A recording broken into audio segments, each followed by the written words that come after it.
Hello and welcome to episode 104 of From Impossible to Inevitable. I am your host, Megan Bauer. Thank you so much for joining me today on today's episode. Now, this has been kind of an interesting morning for me. I went into this morning feeling like I knew exactly what I was going to record on. And then as my morning progressed, I was like, well, maybe should I? I don't know if that's the right topic. Does it feel right? Maybe it feels a little weird. I don't know if you know this, but I run my podcast very much by what I'm feeling inspired to say. So a lot of the times I will make plans. I will, make this whole content list of oh, these are all the topics for the next 12 weeks. And then sometimes in the moment, I just decide to do something else. And I'm good with that. So I really feel into my messages on this podcast. I really feel into what I'm going to say. And if it feels right for the moment, for the time. Anyways, I was having some doubts about what I was planning on presenting to you today. And then I had this experience that highlighted that this is where I need to go. So it's been really interesting. I don't know who needs to hear this today, but for whoever this is for you because I wasn't going to chat about this today, but someone needs it. So here you go. This is for you. I love you. Here we are. So rewind several weeks.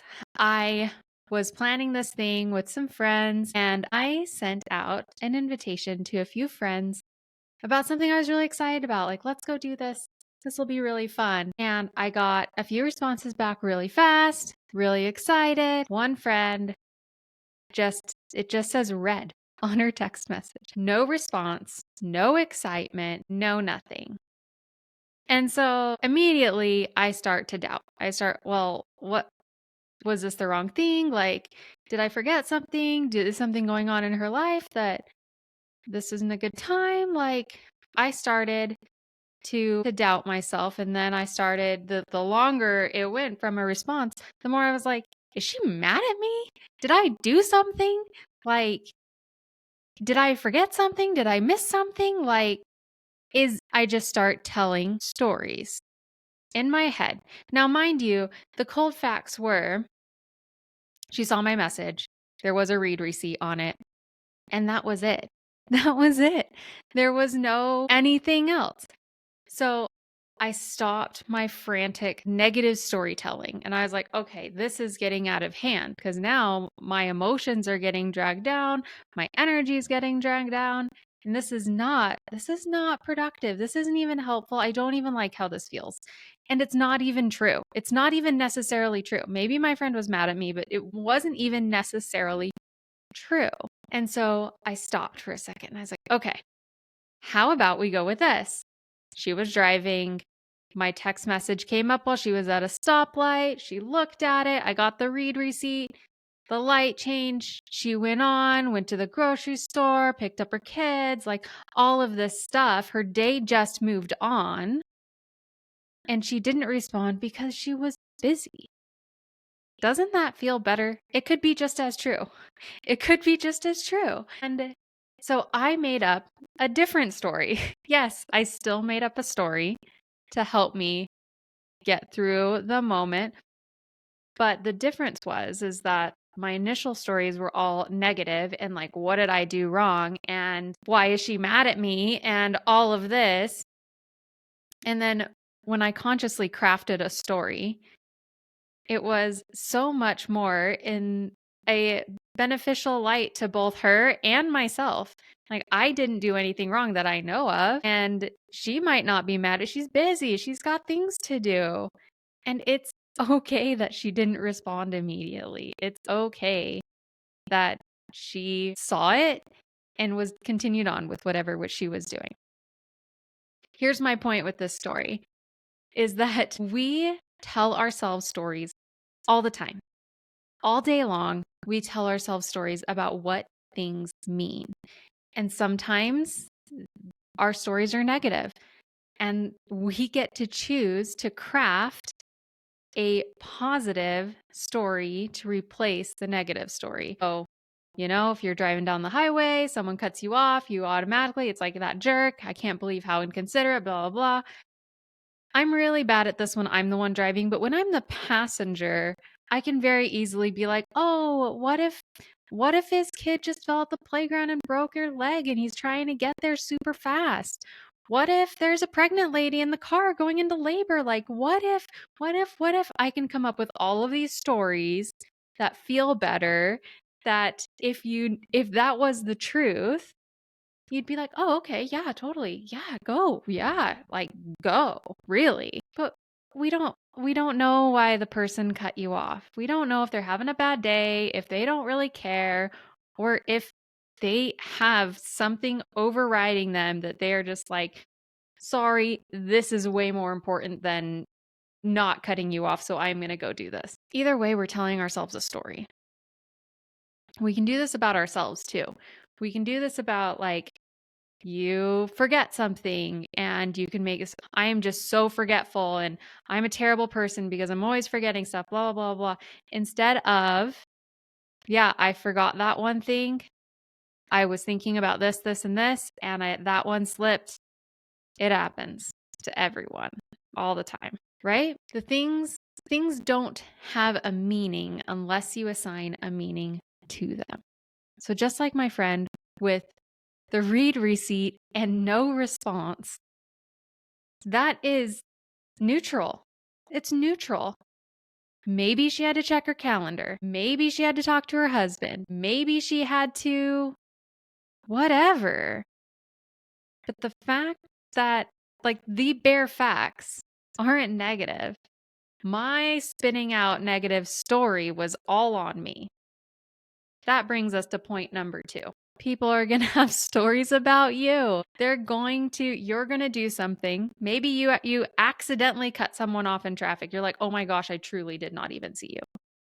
And then they get all mad because they're telling themselves stories about you and they're like, "Well, that must be an awful person. That must be, whatever their story is." And honestly, there's nothing you can do about that. It's really not your responsibility. You just do the best you can. Try not to cut anybody off on traffic. But if you do, it happens, right? It happens. I feel like we've all been in these situations where we do something and whoops, sorry. Like, I truly did not mean, I was not out to get you. Yet someone goes off and tells all of these stories in their head, and then they're all mad about it. That's not your responsibility, unfortunately. Maybe fortunately, actually fortunately, because that's heavy. It's heavy to feel like you have to carry everybody's responsibilities about how they choose to interpret your actions, how they choose to interpret what you do. And you can't control that. They get to choose whether or not they craft a story that gives you the benefit of the doubt, and you get to choose whether you craft a story that gives others and yourself the benefit of the doubt. Because you can, because you get to, because what goes on in your head has incredible power. What goes on in your head changes the whole chemistry of your body, right? Like, if you think about something scary for long enough, you will feel fear, you will feel anxiety, you will feel those emotions in your body, and then you have to dig yourself out of them. Then you have to consciously put in positive thoughts in your brain so that you can change what's going on in your body so that you can have a different experience. I do this a lot in my journal. One of the things today that made me feel like, okay, this is what I have to talk about today is I went down in this anxiety spiral. I'm not even sure exactly 100% what triggered it. I have some ideas, but I'm not 100% sure what triggered it. But all of a sudden I was feeling anxious, like everything is about to cave in, the world's going to explode, I'm going to ruin everything. All of these thoughts. I grab my journal and I'm just like, these are the things that I'm feeling. And normally when I journal in a normal, regular state, I use pretty good grammar, like periods, full sentences, full thoughts. I have really great grammar, even when I journal. But when I'm in those places, they are run on sentences. It's I am feeling this and this and this and this, and everything's going to burn down, and this and this and this. And oh my gosh, and what about this and this and this?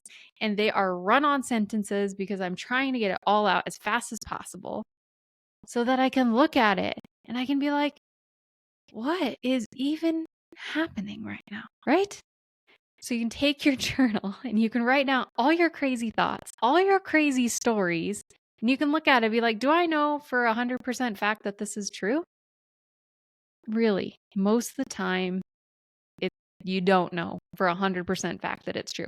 It's some story in your head that got triggered or that you made up because of some insecurity or whatever. And it is now running rampant through your body. So you get to change it. You get to tell yourself, look, I don't even know if that's true. And so let's go with it's not true, and let's go with this story instead that feels better until we get more facts. And when we get more facts, we can adjust the story that we're telling ourselves. We can be like, okay, well, now we have more information. So maybe this is actually what's going on. And we can adjust that way without going down this like spiral, right? So this happened today.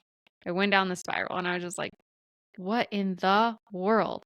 Telling myself all of these stories and none of them are true. And it was just whatever I was feeling in the moment, some weird energy, some weird thoughts that just got out of hand. But guess what? When things like that happen, you can reel it back in. I was talking to a friend the other day. She was telling, okay, wait, back up. I was telling her about what I do when I feel other people's negativity and how I will often shower or wash my hands, depending on my environment and time constraints, to literally wash people's negativity and negative energy away. And that's a way that I can be like, okay, this isn't mine and it's gone. I know I've shared that on the podcast before. I don't know where, but I was telling her about this and she said that actually helps you strengthen neural pathways to actually release things, to not hold on to them anymore, to not hold on to thoughts. And there's another analogy or another idea similar that I read in The Big Leap. The Big Leap. Yep. And I've shared this there's a podcast on The Big Leap when I finished reading that, where he talks about worry thoughts and picturing your worry thoughts like a tennis ball that you're just gripping and holding on to, and then realizing that you can release your hand and let go of those worry thoughts anytime that you want to.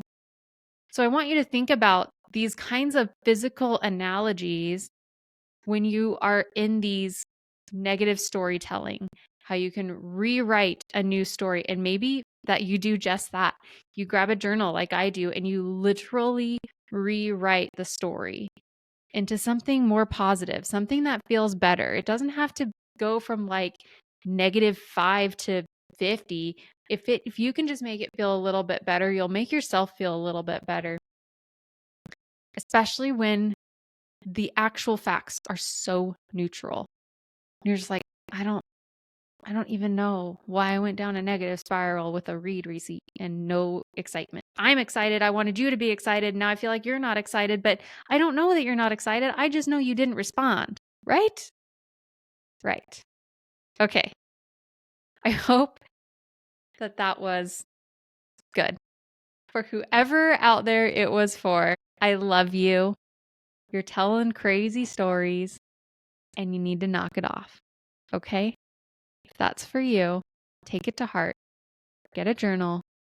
Whatever stories you're saying that are crazy about other people, about yourself, rewrite those stories. They're just stories. Either way, really, I need you to get that. There's stories either way. So there's nothing wrong with seeing the world seeing others, seeing events and situations through a positive lens. I'm not talking about being naive. I'm talking about seeing things positively given the information that you have, which sometimes when we go on spirals, there's not a lot of information there. We're just making crap up. So if you're going to make it up, make it helpful. Okay? Put yourself in a space where maybe you're like, I don't know why this happened. And I'm deciding to think this so that I don't worry compulsively about it, because worrying compulsively about it lowers my productivity and makes me a grouch for my family. Right? Not helpful. So think helpful things. Tell helpful stories. I love you. I appreciate you. Thank you for being here and joining me on this journey. I'm so excited for the new year to come and for the exciting things that I have in store for you. It's going to be fun. It's going to be awesome. That's what I have for you today. All right. Thank you again. I appreciate you. I send you my love. Until next time. Bye for now.